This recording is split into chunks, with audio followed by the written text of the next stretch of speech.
Ladies and gentlemen, citizens of the universe, this is RosterWatch. My name is Alex Dunlap.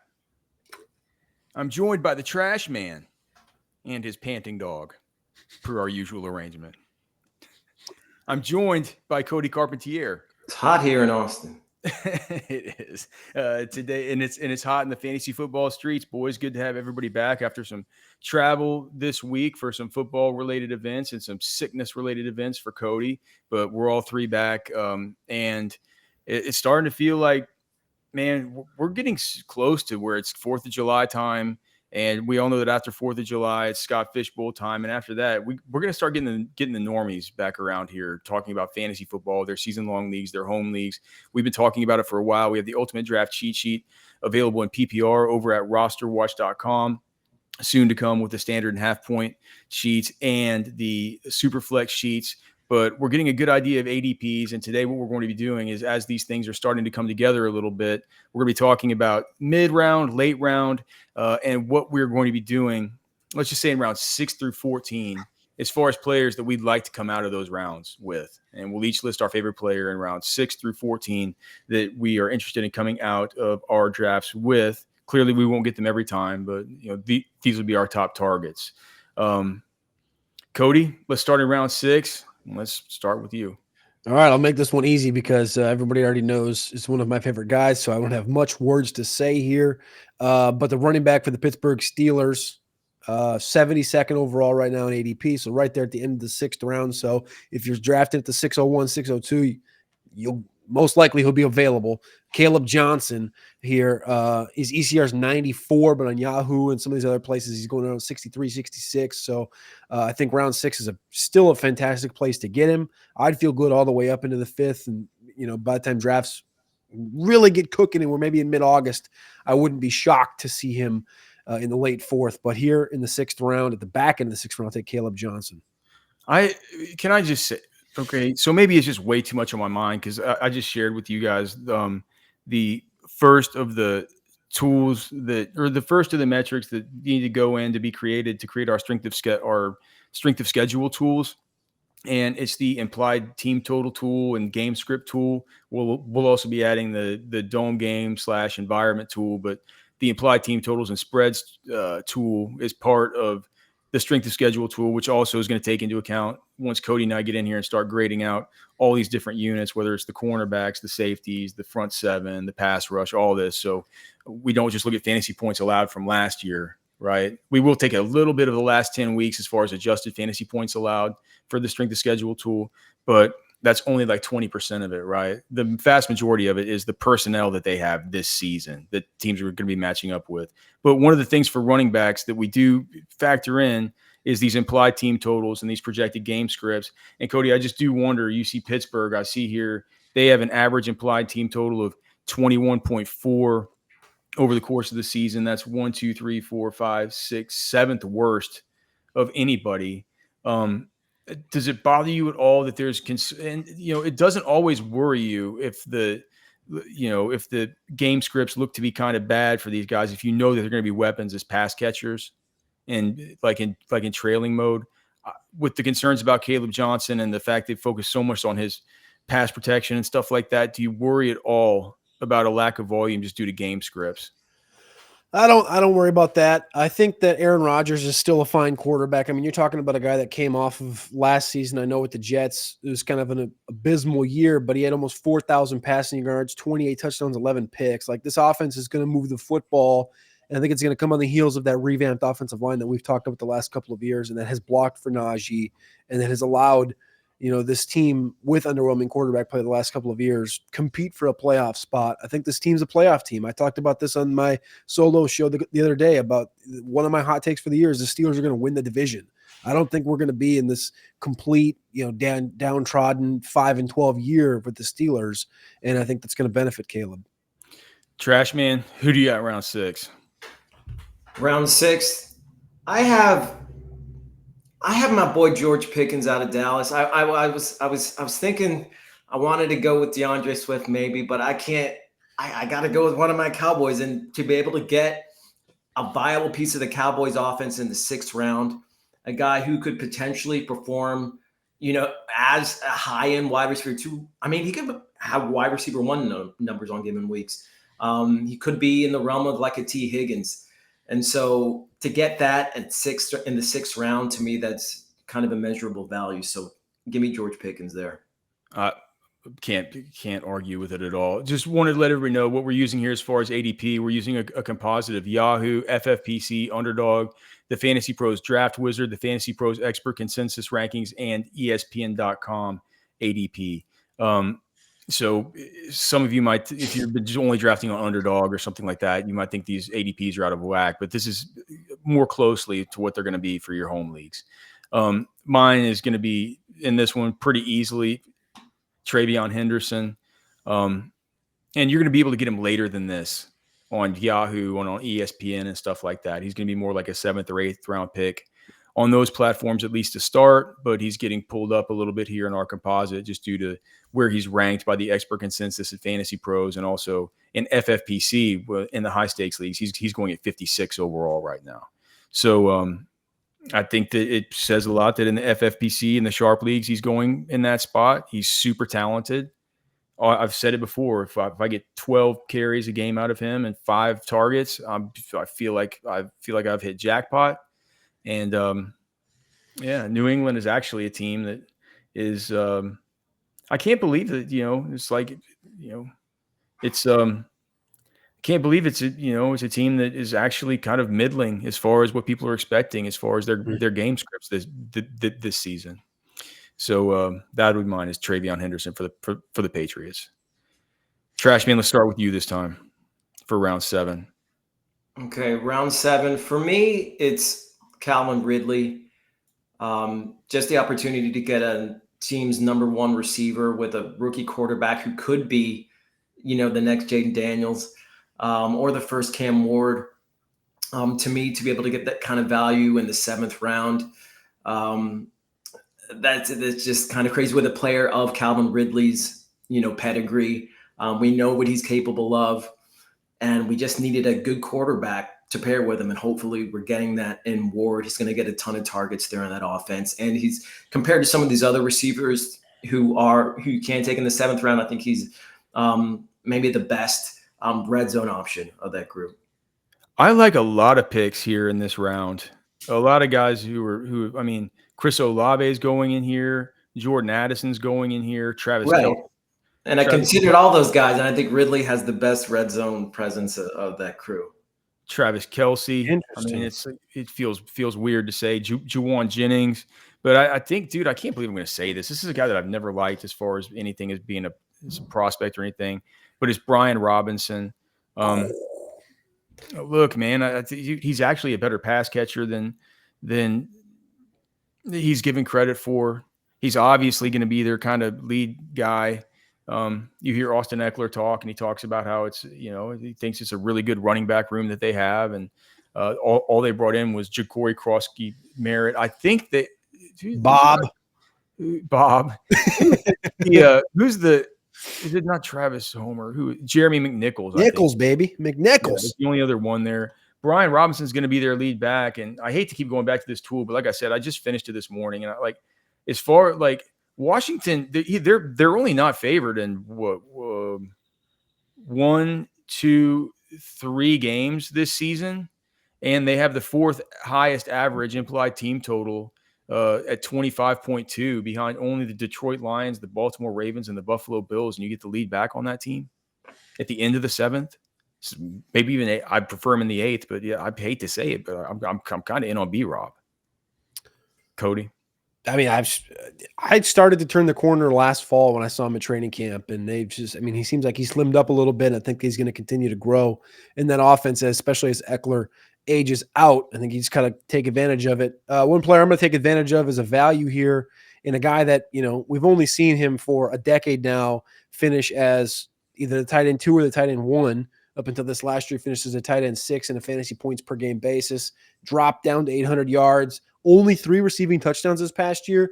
Feels like it's getting baked in a little bit to this ADP. People are, worrying about his age as they should. But I think we're going to get a revamped rejuvenated, because he was starting to get a little out of shape last year, and he looks a little bit leaner and healthier during these tight end workouts that they've been having down in Nashville. I'm going to go Travis Kelce here, mid-7th. He's going off the board, 80th overall in consensus, 64th as the low on Yahoo, and 109 as the high on Draft Wizard right now. I think you just tie the line back to Tony Gonzalez, how this thing worked until age 37, attached to a good quarterback in Matt Ryan. Of course, Kelce has a great relationship with Patrick Mahomes. And talking about red zone stuff with Trashman, the only thing I'll combat with the Ridley thing is I think Travis Kelce's got a pretty good red zone connection with Patrick Mahomes. I was talking about wide receivers. He's kind of been a wide receiver for the last couple years, not technically. But I like Travis Kelce here. I think you're getting a good value on a tight end that we know is going to finish up in this conversation, and he's a very dependable piece in a round that, quite frankly, guys, like I know you brought Brian Robinson and Kelvin Ridley. If you held something sharp to my neck and said, hey, pick a guy in this round that's gonna be dependable on a week-to-week basis, really the only name I could say is probably Travis Kelce. He wasn't dependable on a week-to-week basis last season, but you were having to go 4 rounds higher to get him. Exactly. All right. So let's move on to the 8th round here. For me in this one, I'm just gonna go with a guy that I keep getting a whole lot. And I'm gonna bet on the Golden Sun, dude. I'm gonna bet on our guy, Cooper Kupp.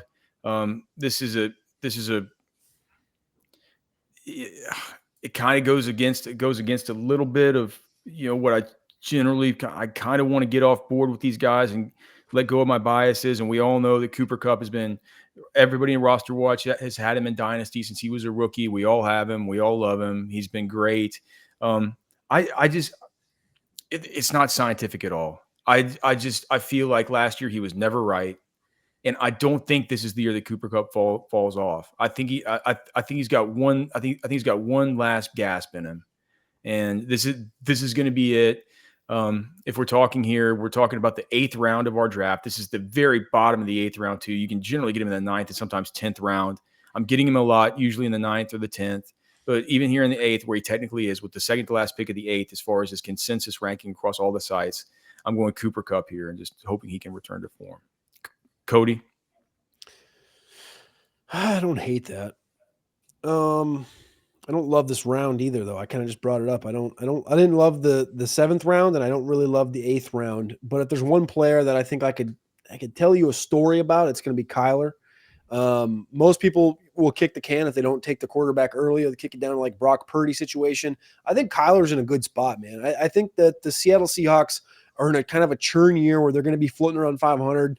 A lot of these things have to mesh right in Seattle. I think you look at San Fran, they're kind of in flux. I think the Rams are going to be good, but they're also aging out. And I think this is a year where Arizona can kind of take that step forward, and you got a passing game that they've pretty much told us is going to be Marvin Harrison Jr. It's going to be Trey McBride. Kyler's another year removed from that ACL. I think you're going to get a little more rushing upside from Kyler.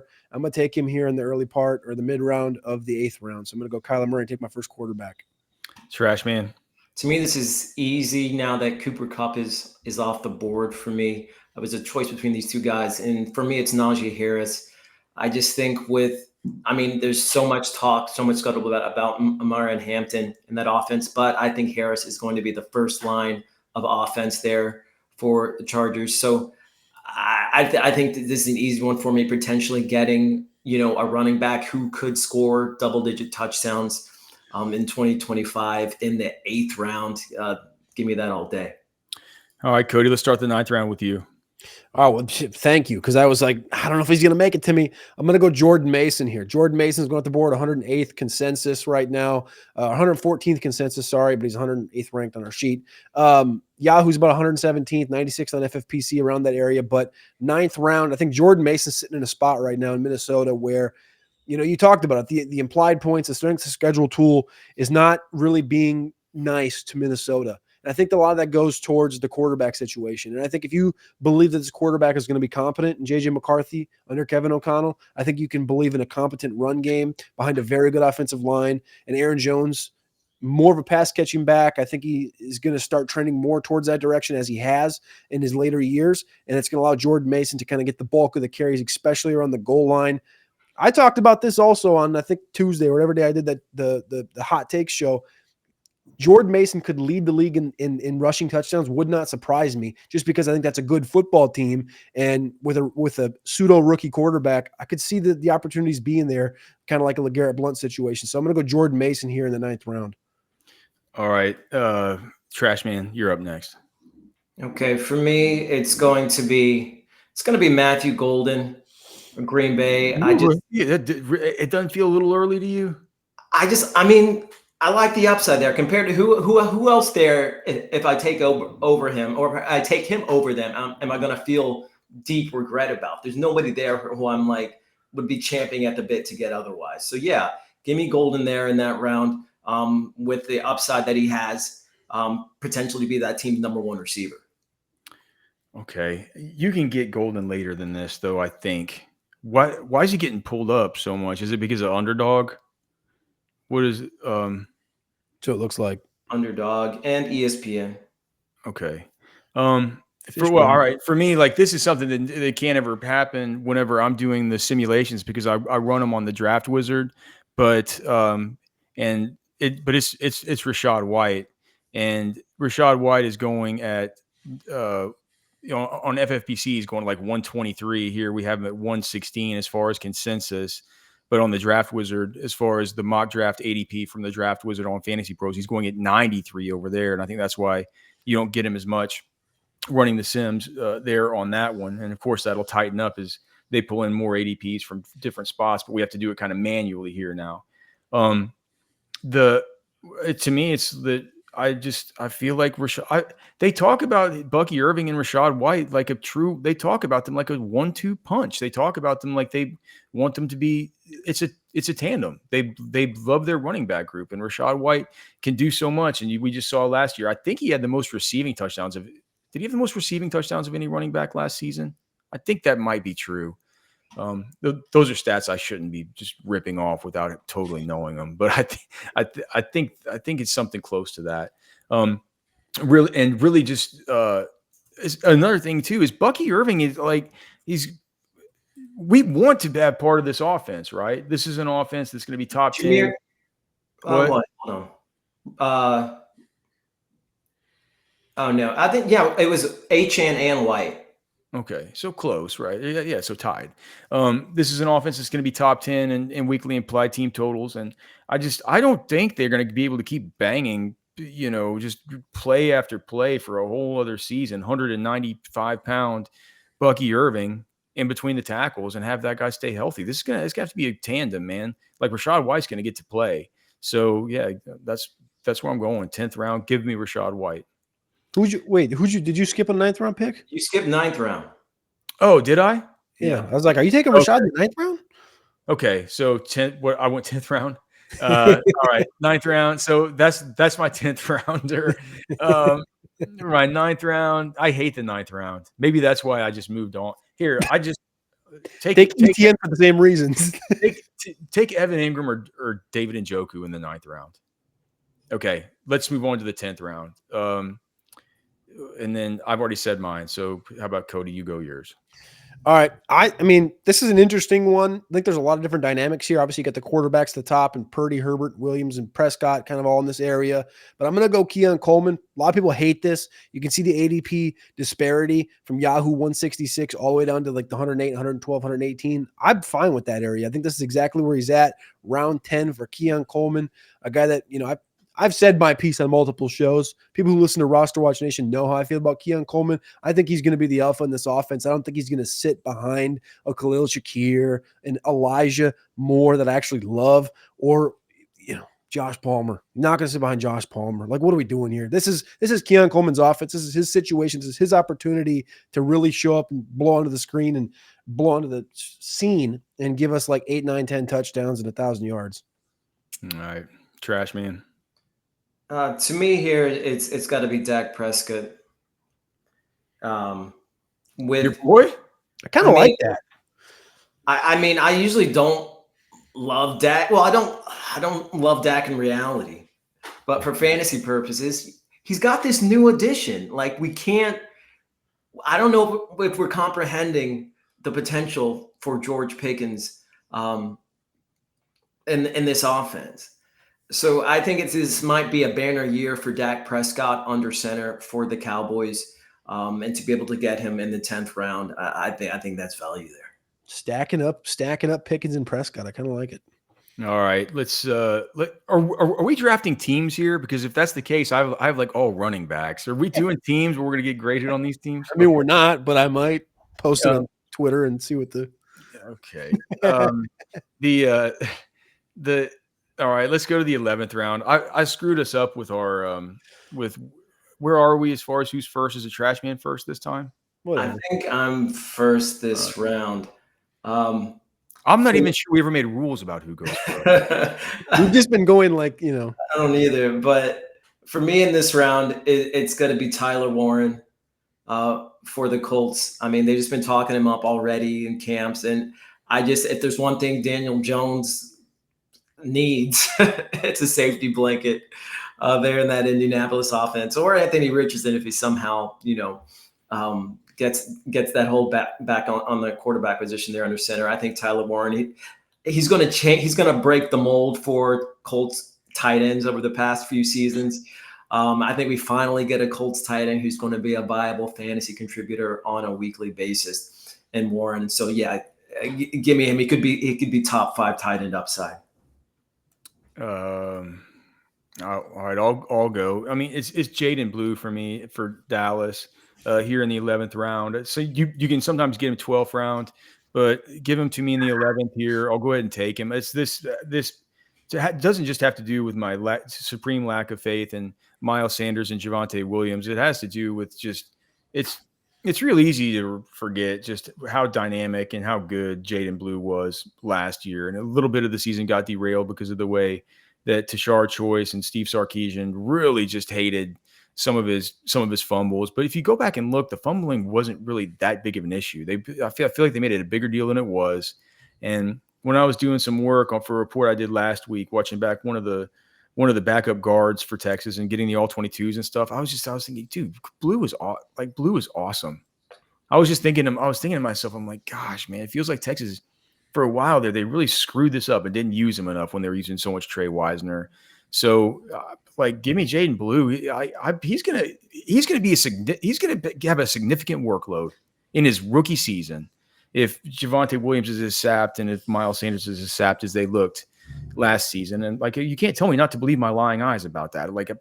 I saw it with my own 2 eyes. We all saw last season for all 3 of these players. And to me, it just leads me to Jaden Blue in the 11th round.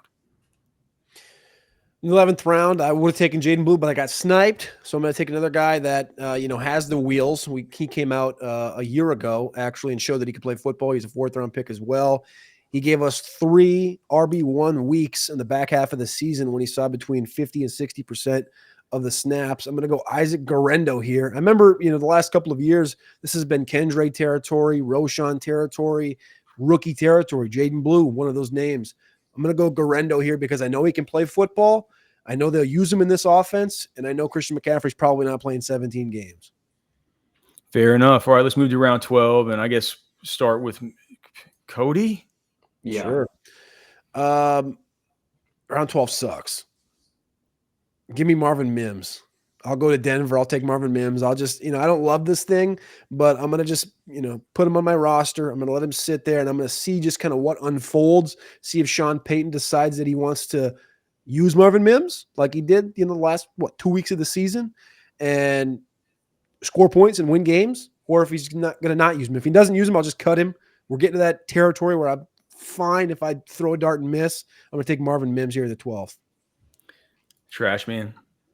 Okay, yeah, it's kind of a hold your nose kind of round. But for me, I'll go CJ Stroud. If we're just talking about guys we can't leave this round without. I think it's a bounce back year for CJ Stroud. I mean, prior to this last season, this was a guy who was a premier and elite quarterback in the NFL. And I think he's got more weapons. They just stockpiling him with offensive weapons, with pass catching options this offseason. So yeah, set me up for a bounce back for CJ Stroud. I'm going quarterback here, dude. I'm going JJ McCarthy.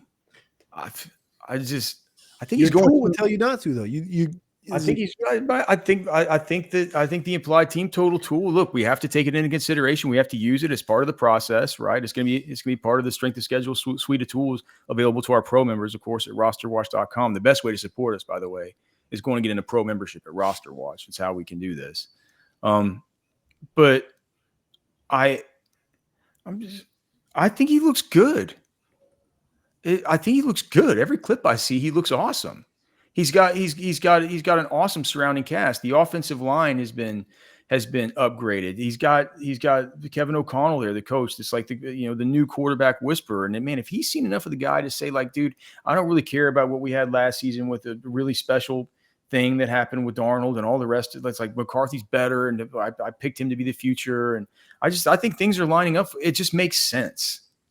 It makes sense for JJ McCarthy to take him here. So I'm going to go JJ McCarthy, and I'm going to tie my horse up to Justin Jefferson and TJ Hawkinson and Jordan Addison. All right. That. So who Cody's up, or wait, I'm up first. Last time. I'm up first. And then so we're in round 13. So the second to last, are we in 13? Yep. Yeah. I hate every pick in this round. Can I reach for somebody in round 14 and round 13? No. I have to take one of these idiots? Yeah. I don't want any of them. You don't? It's Jalen McMillan, Trey Harris, Rashad Bateman, Trevor Lawrence, Adam Thielen, Braylon Allen, Jack Besh, Kyle Pitts, Matthew Stafford, Kyle Williams, Michael Penix, and Pat Freiermuth. I'm not taking any of those guys. Kyle, who was the damn it. Got to make the hard decisions. I would just pick Roschon Johnson here. What? Yeah. Are you kidding me? Yeah, I would take Roschon in the 13th round. You wouldn't? You take Roschon over the value with Kyle Pitts Really? What are you going to sell me on Kyle Pitts? What do we have to?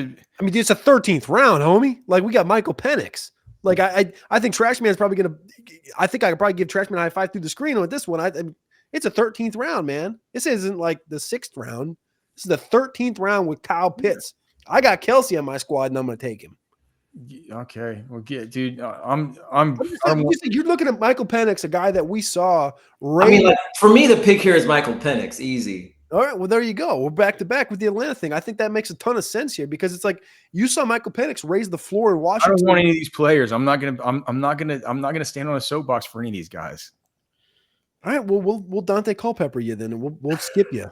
No, I'm gonna reach for Roschon. Have at it. Whatever. Yeah, I'm taking Michael Penix here. I mean, we've seen the flashes. We've seen the potential already. And the limited action he had last season. I think he's got a good supporting cast. I mean, he's got one of the best running backs in the league to open up that for him. I think everything. The dominoes are just lined up for Penix to just knock him down this season, and to be able to get him in the 13th round. You know, we talk about taking quarterbacks late anyway. And so if in actuality, if I can get Penix here in the 13th and just get a treasure trove of other players before that, yeah, give me Penix all day here. Byron's going to love that, by the way. I know Byron's going to love Michael Penix. Cody, did you pick one? Are you picking Pitts? I think it's Pitts. Team Atlanta in the 13th round. All right. And then let's go on to the 14th round. I forgot who's going first. Is it Trashman by now?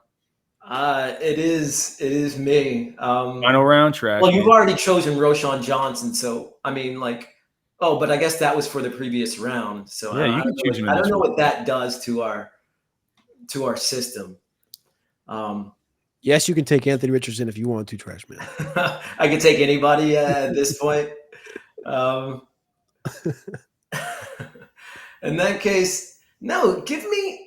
I don't want to just take another quarterback here, but to me, the obvious choice is Cam Ward in the 14th round. Another guy, another rookie who could potentially be the best, could be the offensive rookie of the year there at Tennessee. Could be, like I said, the next Jaden Daniels, the first Cam Ward. There's a reason why they took him with their first pick. Yeah, give me the upside with Cam Ward. Give me the weapons he has in Tennessee. Give me those two pass catching backs that he can dump it off to all day.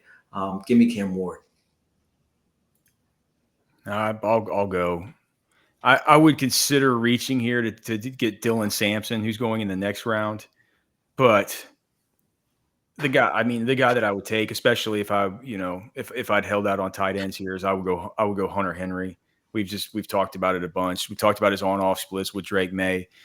Just so much better of a tight end with Drake May. And if we're gonna be, if we're gonna be putting ourselves in the position where we say, Drake May is gonna be good, it's like his pass catchers are not. I think it's gonna be Travion Henderson. It's gonna be Hunter Henry. It's gonna be Stephon Diggs. It'll be Kyle Williams, and he has the built-in budding connection with Hunter Henry. So that's where I'm going to go there. Purely projection-based, volume-based, but also kind of talent-based, man. I've always liked Hunter Henry. So that's where I'm going here. Last pick before kickers and defenses. Cody? Well, if there's one thing I learned through this experiment, it's that between round 10 and 14, I think quarterback might be fun this year. Trashman did a good job getting Dak and Stroud and Penix and Ward. His team's not going to do a damn thing in our mini league here, but he's at least given us something to think about for updating the cheat sheet through the next 2 months. But for me in round 14, to add to my galactic amazing roster, I'm going to go Cedric Tillman, a guy that I think is just going to eat in Cleveland. I'm going to fight the upstream battle against the projected in time implied team totals. Cleveland's expected to suck. The quarterback's situation is expected to suck, but they had this thing called the Tom Savage corollary down in Houston, and it was Tom Savage and DeAndre Hopkins. And for me in 2025, it's going to be not Tom Savage. It's going to be Joe Flacco. It's going to be Kenny Pickett. It's going to be Shedeur Sanders. Hell, it might be Dylan Gabriel, but it's always going to come back and circle back to Cedric Tillman, who is going to be severely underrated from now until September 5th. This is Anthony Richardson, and you're listening to RosterWatch. This is AJ Brown, and you're listening to RosterWatch. This is Josh Allen, and you're listening to RosterWatch.